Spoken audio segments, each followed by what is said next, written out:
I'm Nicole Lappin, the only financial expert you don't need a dictionary to understand. It's time for some money rehab.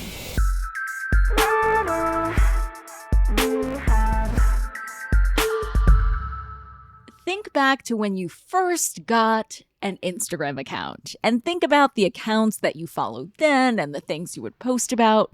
Now think about what your feed looks like today.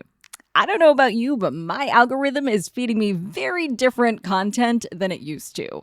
I remember back in the 2010s, I used to see people posting edits with colorful text over their photos and goofy collage photos with their friends. Now it's a bunch of filters and those get ready with me videos and businesses. Increasingly, Instagram is being used by businesses to reach their customers. But just as our feeds and algorithms have changed, so too has the business model of social media. Increasingly, influencers and companies have figured out ways to monetize their brands on social media, but the social media platforms themselves haven't kept up with their users in the money-making department. So social media networks have to experiment with new premium offerings. One experiment, Twitter, dabbling with its pay-to-verify system, a subscription where Twitter users can pay $8 to get the verified blue checkmark added to their account. The verification means exactly what you think it means. The account holder has been verified by the platform as some sort of legit human or business. It's helpful for businesses because if you're trying to get people to pay for a product through your social media account, you want some sort of proof that customers can see that you're an actual business and not a scam. But beyond that, in the influencer world, it's a symbol that's become associated, for better or worse, with clout. This pay-to-verify system for Twitter was widely seen as a way for Elon Musk to try and salvage the profit margins on his purchase of Twitter.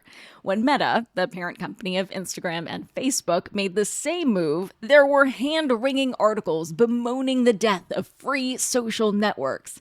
But more on that in a second. So far, Meta verification has only rolled out in Australia and New Zealand, which limits the scope of its impact. But while the impact of the system has been limited, what it says about the shifting ways we use Facebook and Instagram is not. It also hints at the changing business structure of Meta. Let's start by comparing the systems. That blue checkmark on Twitter gets you quite a few things, like an undo tweet option, which you'd think Musk himself would make more use of, but that is none of my business.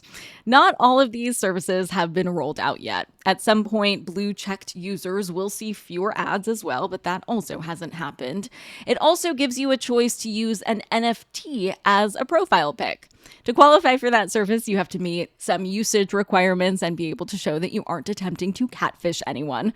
Overall, it does offer a lot of features, and these features do have wide appeal. This is somewhat different from Meta's policy, which asks users for a government ID to verify who they are.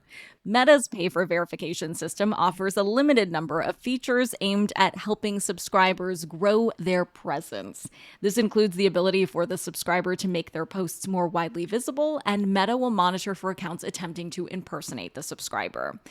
But to be honest, I'd strongly argue that none of these extra features really matter. More than anything, verification is more of interest to users because of what it represents. For businesses, it represents that you are who you say you are. In influencer circles, it's more of a status symbol. Now, again, this policy has so far only been rolled out in Australia and New Zealand. Presumably, the limited rollout is because of the limited number of government IDs available in both places. Meta is charging $11.99 for the service unless you purchase it on an Apple iOS app, and then it's $14.99.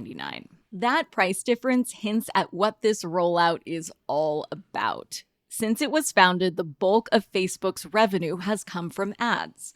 Historically, Facebook would track you all over the internet, including outside of their app, and therefore could develop an incredibly sophisticated customer profile. Using this profile, Meta could sell other brands the ability to target their perfect customer. This used to happen to me all the time. I'm sure it happened to you, right? I'd be Googling like the best headphones for podcast recordings, and then I would get Instagram ads for headphones. But all of that changed a little over a year ago when Apple made some serious privacy changes that limit the amount of information companies like Meta can collect about their customers. This change happened during a time of shrinking ad budgets already, and this has taken a serious chunk out of Meta's profits and growth potential. The shrinking ad industry, coupled with the limited growth potential for Facebook and Instagram, is part of why they're pivoting to the metaverse, hence the rebrand. Meta knows that Facebook and Instagram are essentially stagnant. Selling verified accounts is a way of protecting their core base of customers these days. Businesses, because impersonating accounts is a problem on Instagram and they have not been able to stop their proliferation. This could help solve that problem and monetize Facebook and Instagram in a new way now that ad revenue is down. Even though it might feel like this is a small thing, just rolling out a new premium offering, it actually is a big shift in how apps are thinking about monetization. Because for the first time, social media platforms are getting their paydays from their users, not brand partnerships. But Meta believes the future is in the metaverse. Before we can really talk about the metaverse, we need to establish some facts. The video game industry in the US alone is worth over $97 billion and is the most lucrative part of the entertainment industry. The Oculus, the piece of equipment you need to access the metaverse, is a pretty fun gaming device. Right now, it's more of a novelty, but as the technology improves, there's every reason to think that it will become a major part of the gaming industry. Now, people are willing to spend real money buying objects that only exist in digital spaces. So, in short, Meta is well on its way to becoming a gaming company. And not just any gaming company. They want you to replace your Zoom meeting with a VR meeting in the metaverse. They want to sell your boss the meta version of Microsoft Teams or Slack. For that meeting, they want to sell you an avatar. And when you dress that avatar, they want a cut of the transaction between you and the designer. Because as I talked about with Randy Zuckerberg last year, there is serious money to be made in digital clothing. The classic example that gets thrown out is someone paying $5,000 real dollars for a digital Gucci bag in Roblox.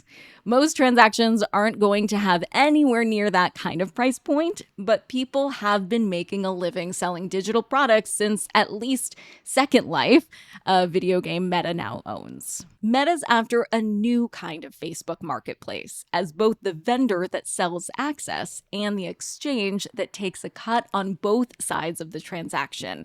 That's Meta's ultimate goal. There are several obvious stumbling blocks ahead for Facebook, or rather Meta. But the biggest one may simply be its past. When Meta, still using the Facebook name, tried to create its own digital currency, initially called Diem and later Libra, it was killed by Jay Powell and Janet Yellen mostly because of its association with Facebook. When Meta launched its chatbot Galactica 2 weeks before Sydney, the Bing bot, or ChatGPT, it had the same sort of digital hallucinations and odd tendencies as the other two. But Meta took it down. Their tainted reputation as a source of misinformation meant that they could not have anything public-facing that even suggested it could be spreading false information. And now the blueprints of their language learning AI, Llama, have leaked online. After a good run, Meta is facing an inflection point. Can they make the transition from your grandmother's favorite way to share memes from '08 to becoming the hottest gaming company and co-working space on the planet? Or is it doomed to be forgotten and left behind like Tom from MySpace? One big thing to take away from all of this is just how much your data is worth. Your data made Facebook hundreds of billions of dollars. If you don't pay for a product, you are the product. I'm going to say that again. If you don't pay for a product, you are the product. So, if you're an iPhone user, maybe take advantage of that privacy protection option and refuse to allow companies to follow you. If you're an Android user, you can go into your settings and prevent Google from storing information for more than 3 months. Think twice about giving out your email address to a website. We've been giving away billions of dollars in information about our lives to essentially look at pictures of other people's food all these years. And maybe that's a fair exchange. Or maybe it's not. Only you can decide. For today's tip you can take straight to the bank. One of the strangest things to come out of all of this was Elon Musk denouncing text message-based two-factor authentication. You know, when you log in and then you get a code to enter via text. Musk is not all about it, and he's not wrong. It's not the safest way to verify your login. So consider switching from text-based authentication to using an authentication app. Apple's is built in and can be found in the settings. Google requires you to download the Google Authenticator. Money Rehab is a production of Money News Network. I'm your host, Nicole Lappin. Money Rehab's executive producer is Morgan Lavoie. Our researcher is Emily Holmes. Do you need some money rehab? And let's be honest, we all do. So email us your money questions, moneyrehab@moneynewsnetwork.com, to potentially have your questions answered on the show or even have a one-on-one intervention with me. And follow us on Instagram @moneynews and TikTok @moneynewsnetwork for exclusive video content. And lastly, thank you. No, seriously, thank you. Thank you for listening and for investing in yourself, which is the most important investment you can make.